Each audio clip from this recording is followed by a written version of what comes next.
Britain is pouring billions into new weapons systems. France is funding its own fighter jet. Last month, Europe's final unified defense project collapsed, and I'm David. And this is where the real question emerges. Can Europe defend itself without America?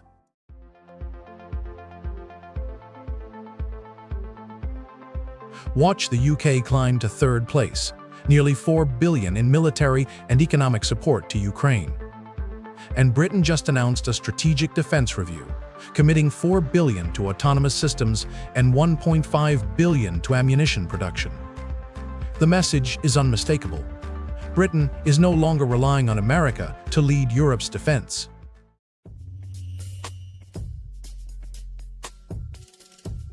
But Britain's move exposes a deeper wound. For 70 years, NATO rested on one promise, Article 5. Attack on one member meant America defended all of them. That guarantee held the entire alliance together. Donald Trump changed the calculation fundamentally. He's been skeptical of NATO from the beginning, and he's clear America shouldn't be bankrolling European defense anymore. So now there's a question in European capitals that would have been heresy a decade ago. If Russia moved on the Baltics tomorrow, would Washington actually send troops? Or would Trump negotiate first? The uncertainty corrodes everything. You can't build a military alliance on a maybe. That's why there's sudden coordinated urgency across Europe. France is pursuing weapons independent of US suppliers. Germany is expanding air defense manufacturing. Spain is accelerating defense spending. Every nation is recalculating what defense costs without American backup. They're not spending billions because they want to. They're spending because America's security guarantee has become unreliable. For the first time since 1945, Europe is planning for a future where that guarantee doesn't exist, where American troops might not come, where Europe has to defend itself alone. To replace American military capability, European nations would have to nearly triple their current defense spending. That's the cost of independence. That's what's reshaping European politics right now.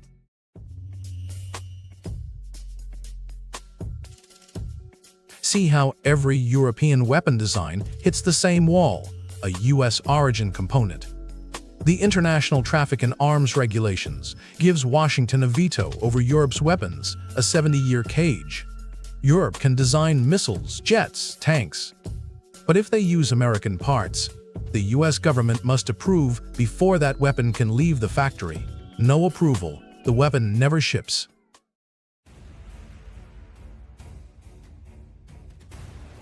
That American cage just proved why Europe is panicking. Last month, Europe's most ambitious joint defense project collapsed entirely.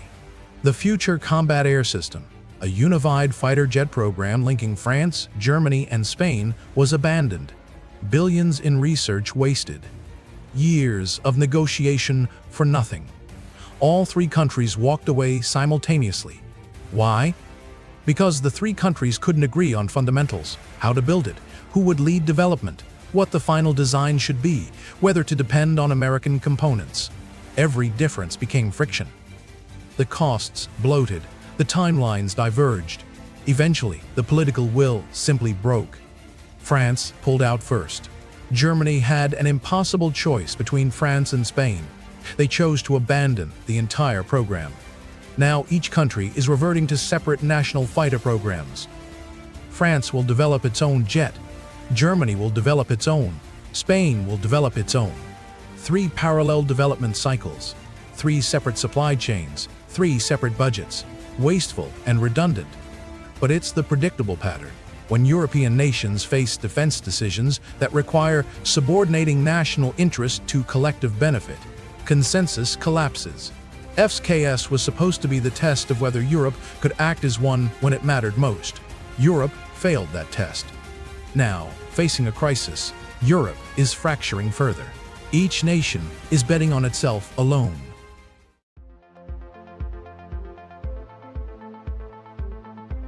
But some countries aren't waiting for Brussels to coordinate. In March 2025, Britain announced a bilateral defense pact with Ukraine that bypasses NATO and EU structures entirely. Prime Minister Keir Starmer made an explicit commitment. The UK would provide boots on the ground and planes in the air as part of a future peacekeeping force should a peace deal materialize. That's unprecedented. British troops on Ukrainian soil. British jets in Ukrainian airspace. Coordinating directly with Ukraine, not through NATO command. And it signals something to other European nations: don't wait for European consensus. Move bilaterally. Because FCAS proved that Europe can't coordinate on defense, so individual nations are making individual moves. Britain signs with Ukraine. France pursues independent weapons development.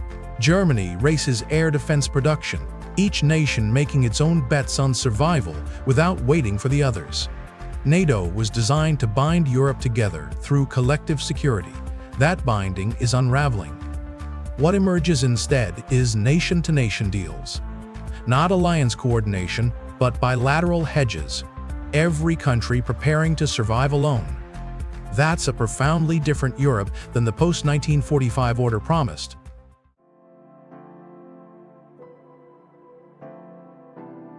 Those bilateral bets are about to collide with an enormous bill. Analysts now expect that a peace deal in Ukraine is likely in 2026, probably brokered by the United States. But Washington has made clear it won't finance reconstruction. That bill falls entirely to the UK and the EU. How large? Final estimates aren't settled yet, but the research points to a multi-billion-pound commitment that Europe was not budgeting for. Rebuilding infrastructure, restoring the economy, rehousing millions of displaced people, currency stabilization. The sheer scale is staggering. And the timing is brutal. Europe is already locking in billions to accelerate its own defense. Britain committed $4 billion to autonomous weapons.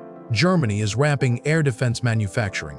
France is funding independent weapons development. Every nation is raising defense budgets for the first time since the Cold War. Now add reconstruction costs on top. It's a fiscal squeeze no European government anticipated. More defense spending plus massive reconstruction equals not enough money. Governments will cut social programs, delay infrastructure, or raise taxes. The peace deal won't be a relief. It'll be the moment Europe realizes the cost of independence. The bill is enormous, and Europe alone will carry it.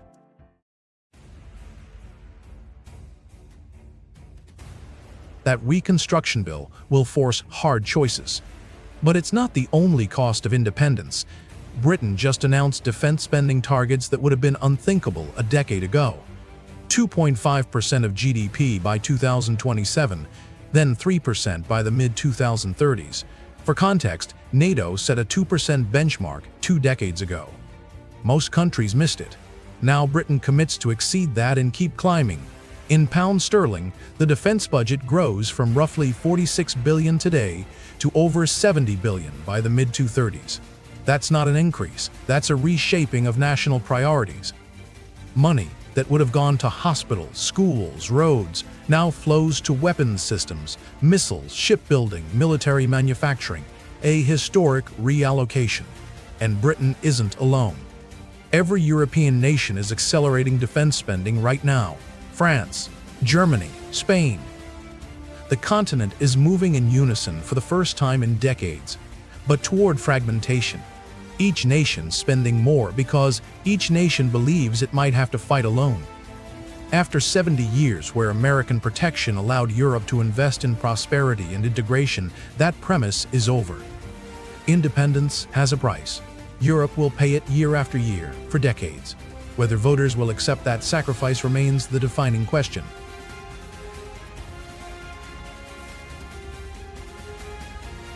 Those voter reactions will determine whether Europe can hold its new course.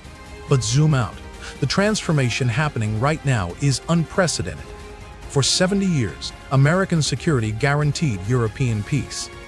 That guarantee is now ending. Europe is building something new in its place.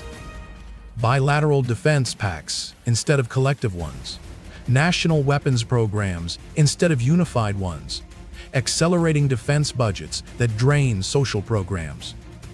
Reconstruction costs no one was ready for. These aren't separate crises. They're parts of one continental reckoning. The UK is positioning itself as a major military player. France is pursuing independent weapons technology.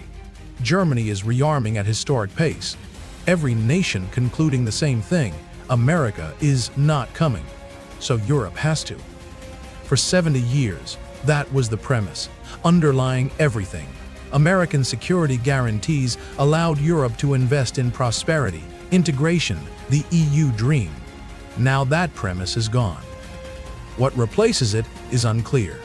Stronger NATO? Weaker NATO? A looser alliance where every nation trusts the others less. The continent is building institutions to stand alone. But whether it has the cohesion, the will, the resources to actually succeed is the question that will define the next decade. Europe on its own. It's the end of one era and the beginning of another. And no one knows yet if Europe can pull it off. Europe just chose the hardest path. If it pulls it off, NATO transforms forever. If it doesn't, the continent fragments. I'm David. Like and subscribe for stories no one else is telling. See you tomorrow.